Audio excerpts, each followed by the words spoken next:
नमस्ते दोस्तों। हम मौर्य वंश पढ़ रहे थे। मौर्य वंश में हमारे दो शासक हो गए थे, पहला चंद्रगुप्त, दूसरा बिंदुसार। और आज जो मौर्य वंश का जो शासक, तीसरा जो शासक चलेगा वो है अशोक। कौन सा? अशोक। देखिए, अशोक का अर्थ क्या होता है? दर्द रहित या चिंता मुक्त। अशोक का नाम क्या का अर्थ क्या होता है?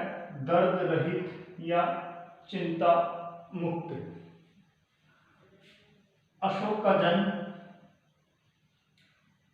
जन्म 304 ईसा पूर्व। पिता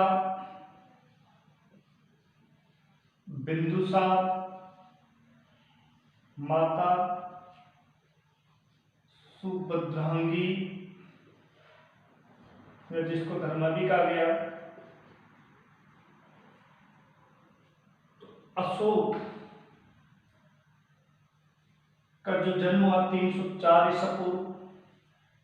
पिता का नाम था बिंदुसार, माता का नाम था सुभद्रांगी या धर्मा। तो पहला क्वेश्चन क्या है कि अशोक का जन्म कब हुआ? 304 ईसा पूर्व। अशोक के पिता का नाम बिंदुसार, अशोक के माता का नाम सुभद्रांगी या इसको धर्मा भी कहा गया।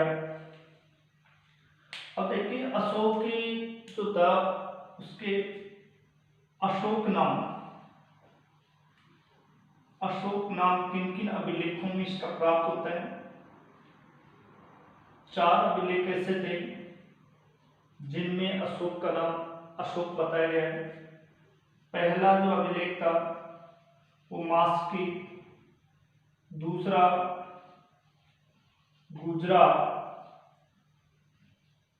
तीसरा जो अभिलेख था पहला मास्की, दूसरा गुजरात और एक था नेटू और एक था उदयगोला।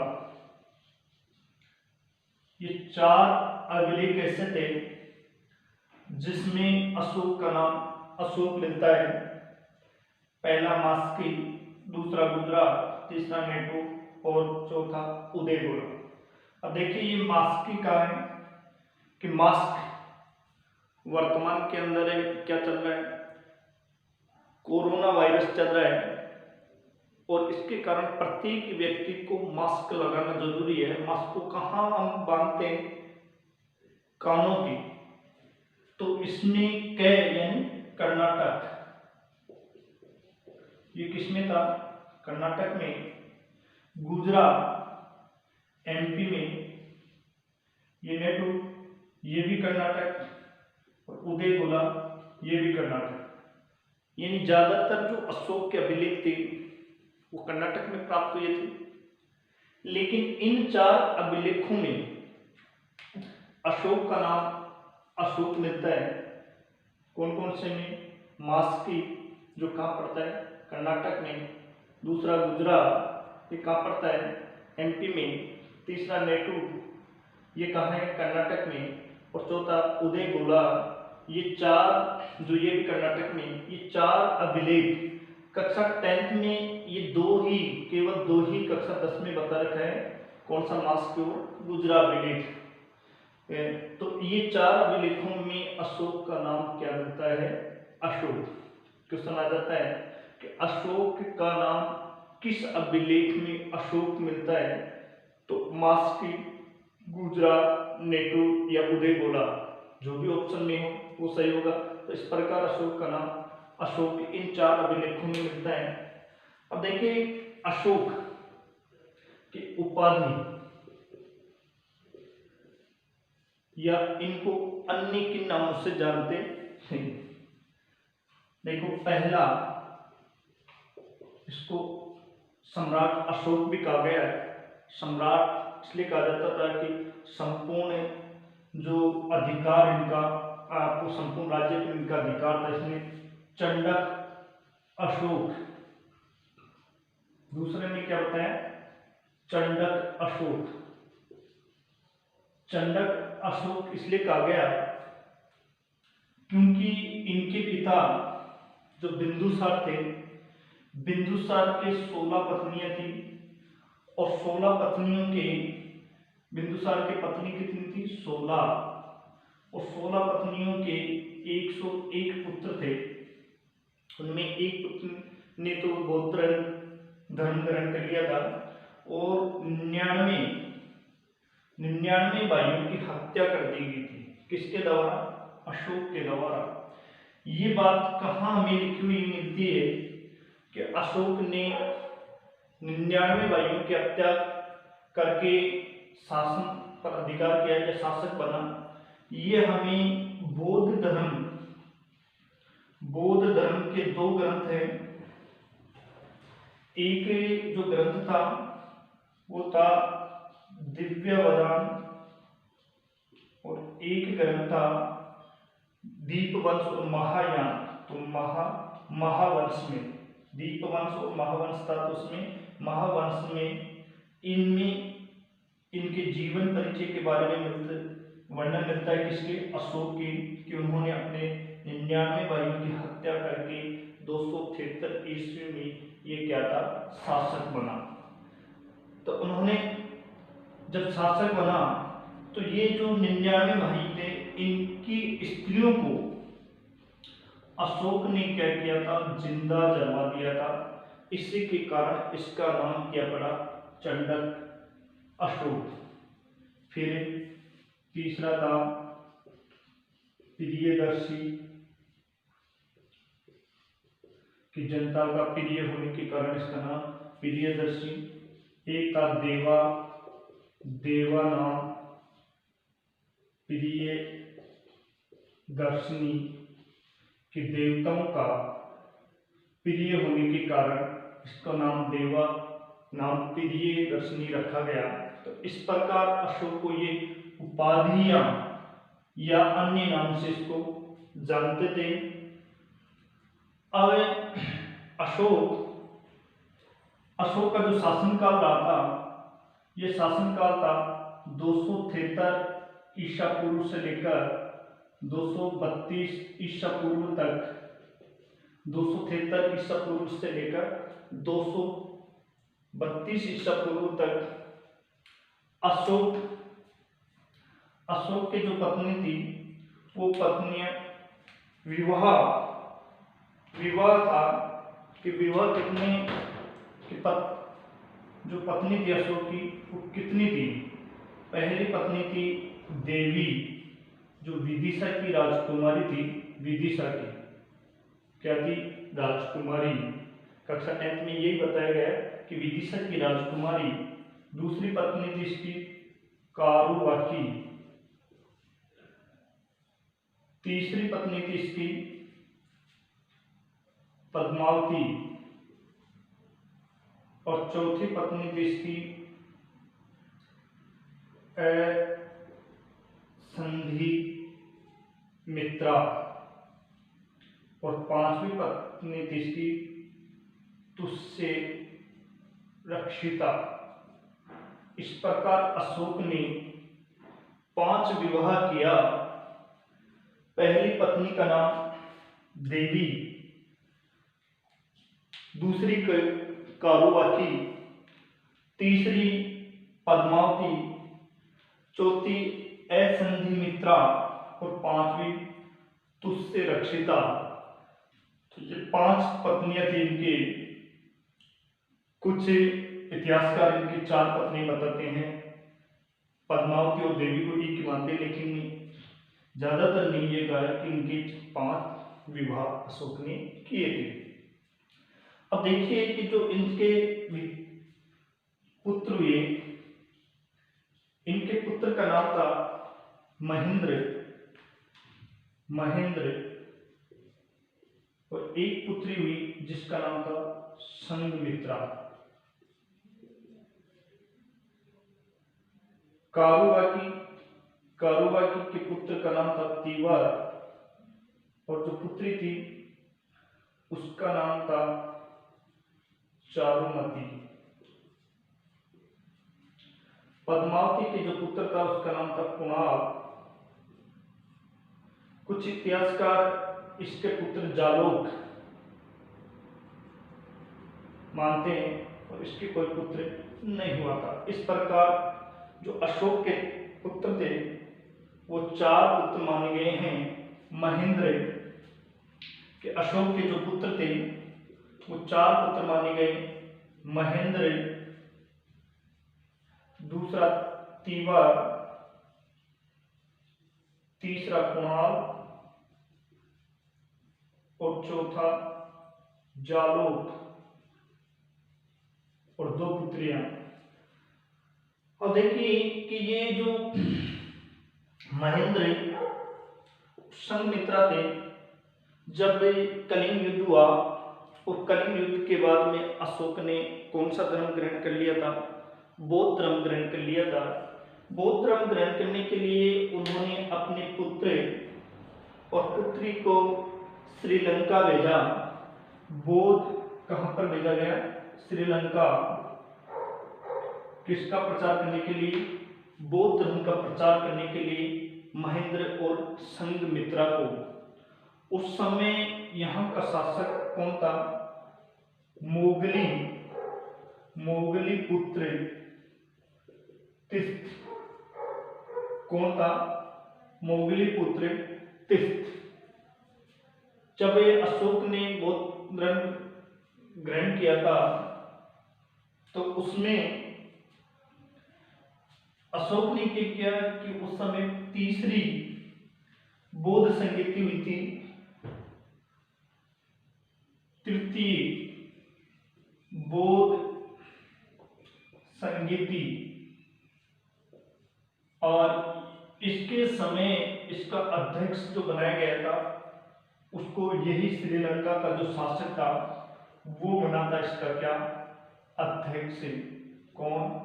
मोगली पुत्र तिस्त। और उस समय शासक कौन था?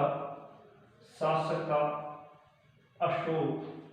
और ये बौद्ध संगीति हुई थी 250 ईसा पूर्व।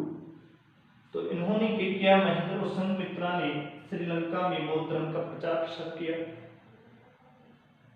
दूसरी पत्नी थी कारुबाकी, इसके पुत्र था तीवर और चारुमती।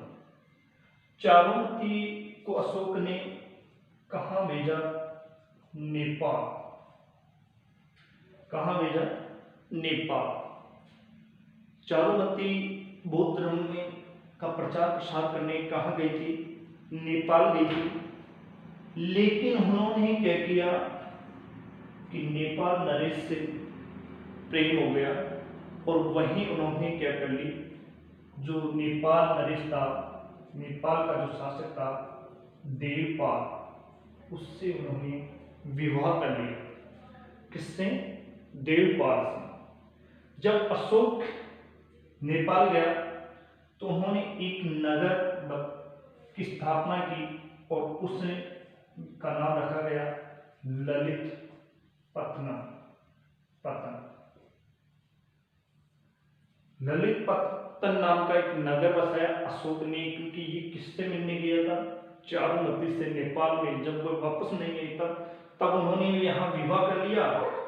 तो इस विवाह करने के लिए वही कुछ दहेज में दे, तो उन्होंने एक नगर की स्थापना की ललित पतन। फिर चारुमती ने यही नेपाल में एक नगर की स्थापना और की और उसका नाम रखा गया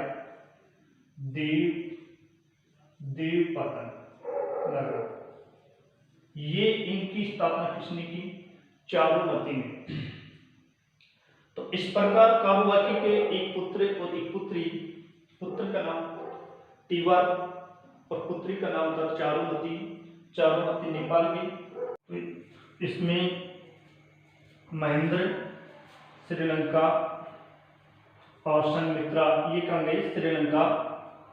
इसके बाद में ये कारुबाकी के जो चारुमती थी ये कहा नेपाल, और नेपाल का उस समय शासक था देवपाल। तो उन्होंने एक नगर की स्थापना की जिसका नाम था ललितपत्तन, और फिर चारुमती ने जिस नगर की स्थापना की उसका नाम था देवपतन नगर। तो इस प्रकार फिर एक इसका पुत्र था जिसका नाम था कुणाल। ये कुणाल था अशोक का सबसे प्रिय पुत्र था। कौन? कुणाल। अब जो शादी की थी किसने? तुस्य रक्षिता से। किसने? अशोक ने।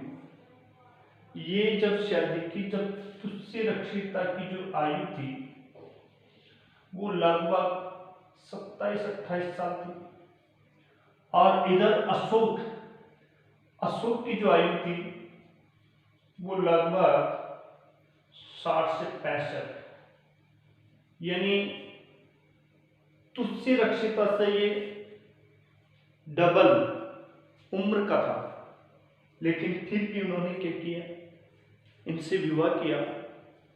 किससे? तुस्य रक्षिता से। और तुस्य रक्षिता से विवाह करने पर तुस्य रक्षिता ने कुछ शर्तें रखी। क्या? कि आप मेरे से विवाह कर रहे तो मुझे महारानी का दर्जा मिलना चाहिए। अब क्या था? अशोक को ये काफी पसंद थी, इसलिए उन्होंने इनकी शर्तों को स्वीकार किया और अशोक ने शादी कर ली तुस्य रक्षिता से। इधर आयु दुगनी होते हुए भी उन्होंने तुस्य रक्षिता ने अशोक से विवाह किया। इन्होंने तो ऐसे कि मैं जब महारानी बन जाऊंगी कुछ समय के बाद में, अशोक की मृत्यु के बाद में मैं यहाँ पूरे शासक के उत्तराधिकारी बन जाऊंगी। तो उन्होंने इससे शादी की। एक दिन क्या हुआ कि अशोक और तुस्य रक्षिता, इधर अशोक ये क्या दरबार में बैठे हुए थे। दरबार लगा हुआ था, उसमें उस दरबार के अंदर कुणाल चला गया। कौन? जब ये दरबार लगा हुआ था तो उसमें कुणाल गया। अब इस कुणाल का कुणाल नाम क्यों रखा गया?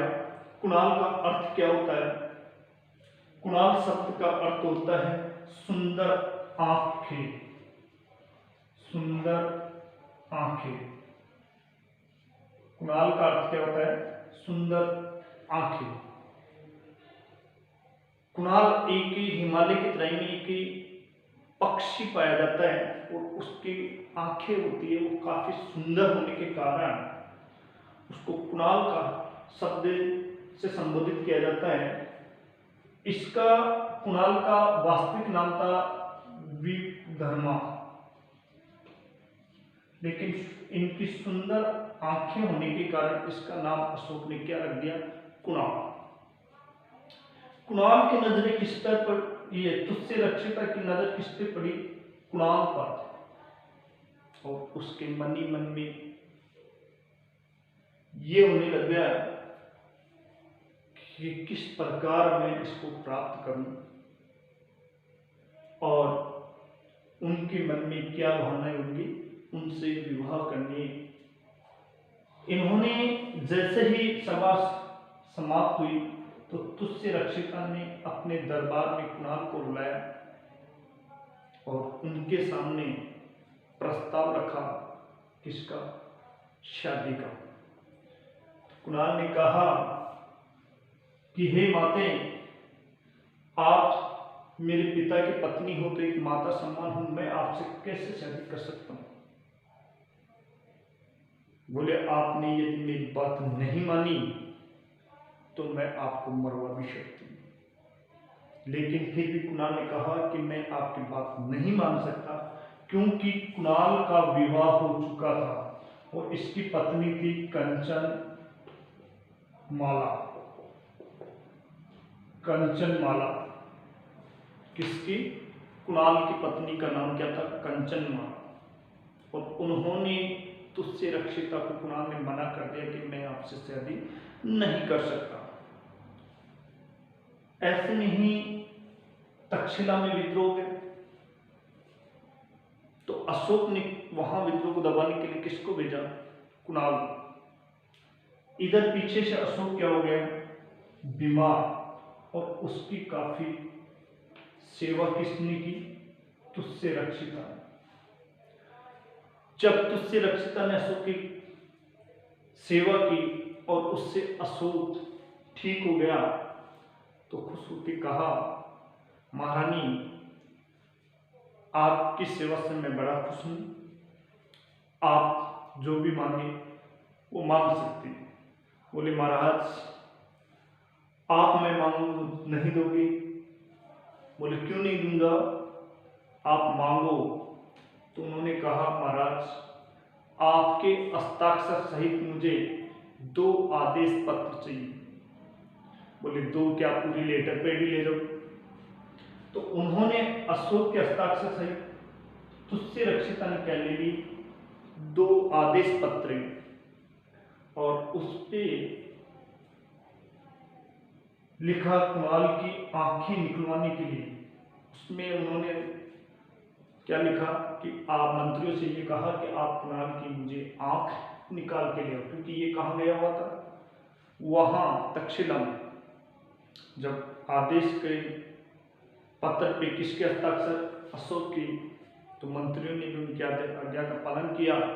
नहीं करते तो उनको जानते थे कि अशोक एक बड़ा क्रूर शासक है।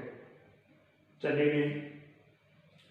कुणाल की उन्होंने आंखें निकाल ली, लेकिन तक्षशिला के वासियों ने उनको मारने के लिए, और उसकी जो पत्नी थी ये भी बड़ी चतुर थी कि आपको आंखें चाहिए, आंख निकाल ले, बाकी इनको जीवन दान यानी जान से ना मारे। तो इनको ये जिंदा छोड़ के आ गए। ये संगीत में काफी निपुण थी। इन्होंने अंधे को क्या किया? कुणाल को उन्होंने गाना बजाना सिखा दिया। एक दिन फिर दरबार में संगीतकार के रूप में अशोक के।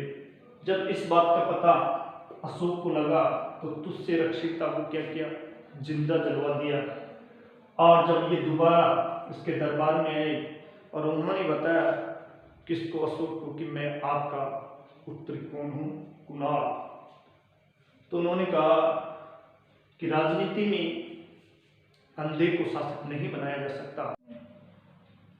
तीसरी रानी थी पद्मावती, और पद्मावती के जो पुत्र था वो कुणाल। कुणाल, अब देखिए कुणाल जो शब्द लिया गया है कुणाल, ये कुणाल का अर्थ क्या होता है? सुंदर आंखें। सुंदर आंखें क्योंकि इसमें जो हिमालय था, हिमालय की तराई में एक पक्षी रहता था। उस पक्षी की आंखें क्या होती थी? सुंदर होती थी। इसके कारण उसको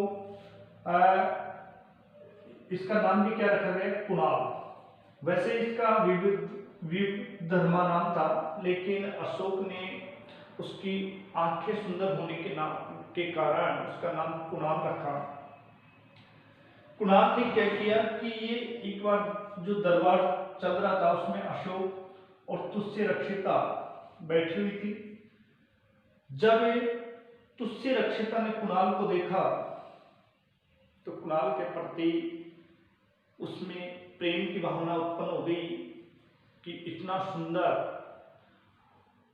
तो उन्होंने क्या किया कि मन ही मन में ऐसा विचार करने लगी कि मैं इस कुणाल से शादी कर लूं, और ये भविष्य का क्या बनेगा शासक। ये तो कुछ ही समय का है अशोक, क्योंकि इनकी आयु इनसे दुगनी थी। तब कुणाल को उन्होंने तुझसे रक्षिता ने अपने दरबार में बुलाया और शादी का प्रस्ताव रखा कि मैं आपसे क्या करना चाहती हूँ? शादी करना चाहती हूँ। तो कुणाल ने इससे इनकार कर दिया और उन्होंने कहा कि आप मेरे पिता की पत्नी हो और मेरी एक माता के सम्मान हो, मैं आपसे शादी कैसे कर सकता हूं? तो तुझसे रक्षिता इसने हट माना नहीं कि नहीं मैं तो आपसे क्या शादी करूंगी। तो ऐसे में उन्होंने जब कुणाल ने मना कर दिया और उनके दरबार से बाहर आ गया, उसी समय तक्षशिला में क्या था, विद्रोह हो रहा था। तो इसे कुणाल को क्या कहाँ भेज दिया गया, अशोक के द्वारा तक्षशिला में। पीछे से अशोक क्या बीमार हो गए। बीमार अशोक की तुष्य रक्षिता ने काफी सेवा की। इस सेवा से प्रसन्न होकर अशोक तुष्य रक्षिता ने अशोक से वर मांगे। जब अशोक स्वस्थ हो गया तो अशोक ने कहा, महारानी आप जो इच्छा हो वो वर मांग सकती हो। तो उन्होंने कहा कि महाराज मुझे और कुछ नहीं चाहिए, 2 पत्र चाहिए, आपके हस्ताक्षर, जैसे आज स्टाम्प होता है वैसे उन्होंने पत्र मांगा। किसने, तुष्य रक्षिता ने। और उन पत्रों पर उन्होंने कुणाल की आंखें निकाल ली जाए ऐसे लिख के मंत्रियों द्वारा उसमें तक्षशिला में पहुंचाया। अब मंत्रियों ने क्या, जैसे भाई जब शासक का आदेश है उसके हस्ताक्षर है तो हम कर भी क्या सकते हैं, जबकि मंत्री ऐसा नहीं करना चाहते थे। तो कुणाल की उन्होंने आंखें निकाल ली, लेकिन इसकी जो पत्नी थी वो भी उसी युद्ध में साथ थी तक्षशिला में, कंचन माला। तो उन्होंने कहा कि आप जब उनके आदेश आ गए तो आंखें निकालने देंगे, इसको जिंदा छोड़ जाएगा, हम यहाँ से कहीं और चले गए। ऐसे में कुणाल को उन्होंने जिंदा छोड़ के आंखें लेके आ गए। जब अशोक को इस बात का पता चला तो इस तुष्य रक्षिता को उन्होंने क्या किया, जिंदा जलवा दिया। और कुछ समय के बाद में, क्योंकि कंचन माला क्या थी, एक काफी संगीत में निपुण थी, तो उन्होंने भी कुणाल को भी संगीत में निपुण कर दिया। जब अशोक के दरबार में संगीत का आयोजन किया जा रहा था, ऐसे में कुणाल और कंचनमाला दोनों आ गए और उन्होंने संगीत में अशोक को खुश किया। अशोक ने कहा कुणाल से कि आप जो भी आपकी इच्छा वो मांग सकते हैं।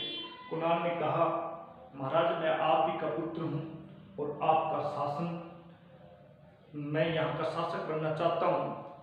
तो अशोक ने कहा कि अंधे को जनता स्वीकार नहीं कर सकती।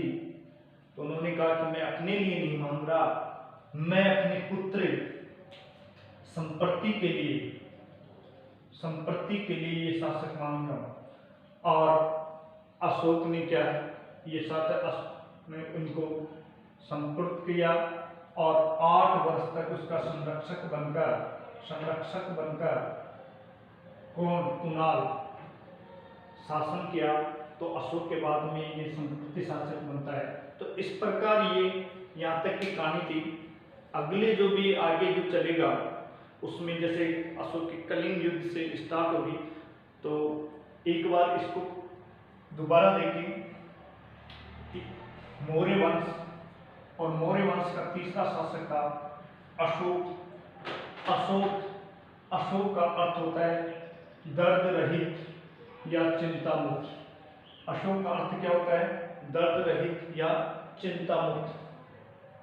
अशोक का जन्म 304 ईसा पूर्व। अशोक के पिता का नाम बिंदुसार और माता सुभद्रांगी थी। अशोक शासक बना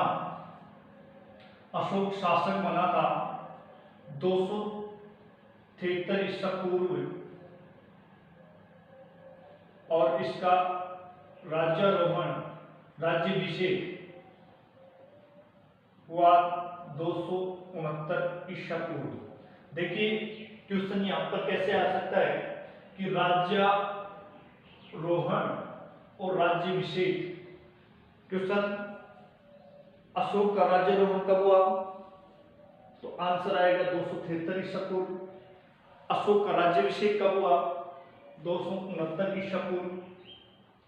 अब ये जो 4 साल का समय था, 4 साल का जो समय रहा, 4 वर्ष का, वो 4 वर्ष अशोक ने अपने 99 भाइयों का वध करके राज्याभिषेक करवाया था। 99 भाइयों का, ये बात हमें बौद्ध ग्रंथ दिव्यावदान और महावंश में मिलती है। आगे देखिए कि अशोक नाम किन किन अभिलेखों में, मास्की अभिलेख जो कर्नाटक में, गुजरात मध्य प्रदेश में, नेटू ये भी कर्नाटक में, कर्नाटक, और उदयगोला ये भी कर्नाटक। तो इस प्रकार ये 4 अभिलेख ऐसे थे जिसमें अशोक का नाम अशोक मिलता है। अशोक की उपाधियां, अशोक को सम्राट भी कहा जाता है। चंडक अशोक इसलिए कहा जाता है कि उन्होंने अपने 99 भाइयों की स्त्रियों को जिंदा जला दिया था। जिंदा जलाने के कारण अशोक को चंडक अशोक भी कहा गया। प्रियदर्शी, जनता का प्रिय होने के कारण प्रियदर्शी कहा गया। देवानाम प्रियदर्शी, देवताओं का प्रिय होने के कारण इसको देवानाम प्रियदर्शी की उपाधि भी दी गई। अब देखिए कि अशोक की पत्नी, अशोक ने कितने विवाह की? 5 विवाह। पहली पत्नी थी देवी जो विदिशा की राजकुमारी थी। दूसरी पत्नी थी कारुवाकी जो एक मछुआरे की लड़की थी। तीसरी थी पद्मावती। चौथी असंधिमित्रा, ये इसकी सहायिका थी तुझसे रक्षिता, और ये 5वीं उन्होंने तुझसे रक्षिता से शादी की। देवी से 2, एक पुत्र और एक पुत्री, जिसका नाम पुत्र का महेंद्र और पुत्री का नाम संघमित्रा था। तो यहां पर क्वेश्चन क्या आ सकता है कि श्रीलंका के अंदर अशोक के कौन से पुत्र ने मतलब बौद्ध धर्म का प्रचार प्रसार किया? तो यहाँ आंसर में क्या, महेंद्र, और पुत्री भी आ जाए तो संघमित्रा। उस समय श्रीलंका का जो शासक था वो मोगली पुत्र तिस्त था। अब देखिए मोगली पुत्र तिस्त था, उस समय अशोक के शासनकाल में ही तृतीय बौद्ध संगीति हुई। उसके अध्यक्ष भी मोगली पुत्र तिस्त को बनाया गया। शासक था अशोक। ये वो तृतीय बौद्ध संगीति कब हुई? 250 ईसा पूर्व। तो यहाँ पर क्वेश्चन क्या आ रहा है कि तृतीय बौद्ध संगीति कब हुई? 250 ईसा पूर्व। इसके अध्यक्ष कौन थे? मोगली पुत्र तिस्त। मोगली पुत्र तिस्त कहाँ का शासक था? तो यहाँ आंसर क्या आएगा? श्रीलंका। उस समय सीहोर या सिंहली कहा जाता था। शासक कौन था उस समय? अशोक। दूसरी रानी थी कारुवाकी। कारुवाकी के पुत्र था, उसका नाम था तीवा, और पुत्री थी चारुमती। चारुमती और तीवर, इन्होंने क्या किया कि बौद्ध धर्म का प्रचार प्रसार करने के लिए कहां पर गए? नेपाल। और ये जो चारुमती थी उस समय नेपाल का शासक कौन था? देवपाल। देवपाल से उन्होंने क्या किया? यहाँ विवाह कर लिया। जब वापस नहीं आई तो अशोक या नेपाल गया तो उन्होंने यहाँ पर एक नगर की स्थापना की, ललित पतन या ललित पाटन भी कहते हैं। और कुछ समय बाद में चारुमती ने एक नगर की स्थापना की नेपाल में ही, उसका नाम था देवपतन या देवपाटन। तीसरी रानी थी पद्मावती। पद्मावती का पुत्र था कुणाल। और चौथी असंधिमित्रा। इसमें कुछ इतिहासकार ये कहते हैं कि इसका पुत्र जालौक जो श्रीनगर का शासक बना, लेकिन कुछ ये यहाँ पर ये कहा गया कि इसके कोई पुत्र नहीं था, तुझसे रक्षित था, इसके भी कोई पुत्र नहीं था। इस प्रकार यदि अशोक के पुत्र 4 पुत्र बताए गए हैं, महेंद्र, तिवार, कुणाल और जालौक। तो ये मौर्य वंश में जो अशोक की कहानी यहाँ तक की थी वो मैंने क्लियर बता दी। अब आगे जो है वो अगले जो भी वीडियो आएगा उसमें, तो आप इस वीडियो को लाइक, शेयर व सब्सक्राइब ज़्यादा से ज़्यादा करना। धन्यवाद।